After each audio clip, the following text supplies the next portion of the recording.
best bites forever. Hey, what is up, everybody? Welcome to Best Bites Forever. Today I am making some chimichangas. They are going to be freaking amazing. Let's rock it out. So the first thing that I'm doing is adding my onion into the pan. You can hear that nice sizzle going because my oil got nice and hot.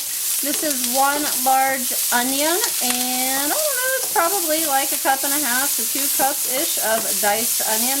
I'm going to hit it up with a little bit of salt, just so I make sure those starches are getting nice absorption there.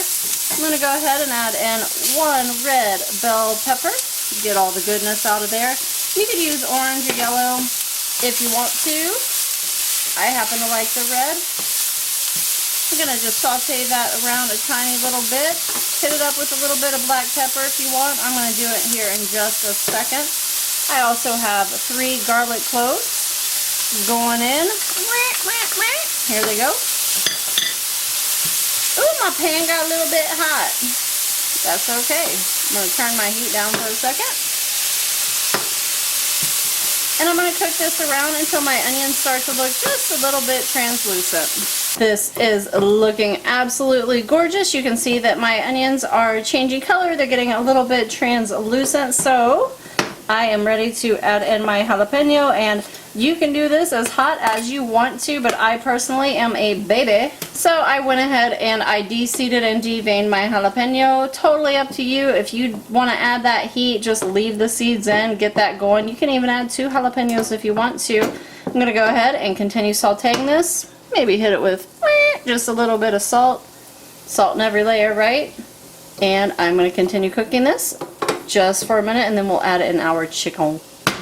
So I am ready to add in my chicken, and I just happen to have some chicken that I roasted the other night. Of course, you can use a rotisserie chicken, you can use canned chicken if you want to go there, or you could also like boil a couple of chicken breasts. Make sure that you flavor up your water though. Don't just be like throwing some, chicken in plain water. That won't be that delicious. So I'm going to go ahead and stir this around a tiny little bit. And then I want to add in my corn. I have 1.5 cups of frozen corn here. Nice little stir. So here we have 1/2 teaspoon of salt, 1/4 teaspoon of black pepper, 1 teaspoon of cumin, 1 teaspoon of paprika, and 1/2 teaspoon of chili powder. You know I'm going to list these ingredients down below, so you don't have to like worry about, scribbling down really quickly or whatever on a piece of paper. No big deal. Go ahead and get those stirred in. Once you get to this stage, everything is looking really yummy, nice and stirred in.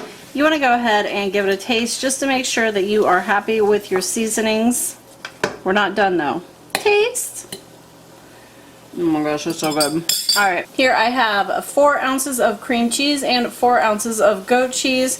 You can use all cream cheese if you want to. I know like every recipe that you checked out before mine only had cream cheese, and that's okay because only cream cheese is delicious, but I personally happen to like it better with the goat cheese mixed in. So you do what you want to do, but hey, isn't that why you stopped by here, to see what the little twist was going to be? I'm going to go ahead and keep stirring this until I have everything beautiful and incorporated.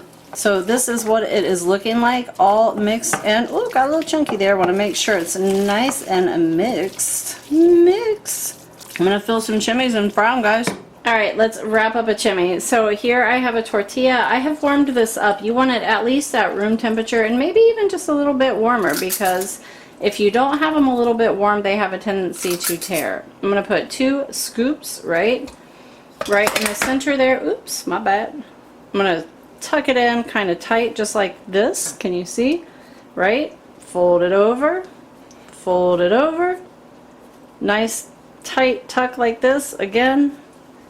Tuck the little ends and fold it over, and this is what is going into my oil. I'm going to go ahead and wrap the rest of these and meet you at the oil.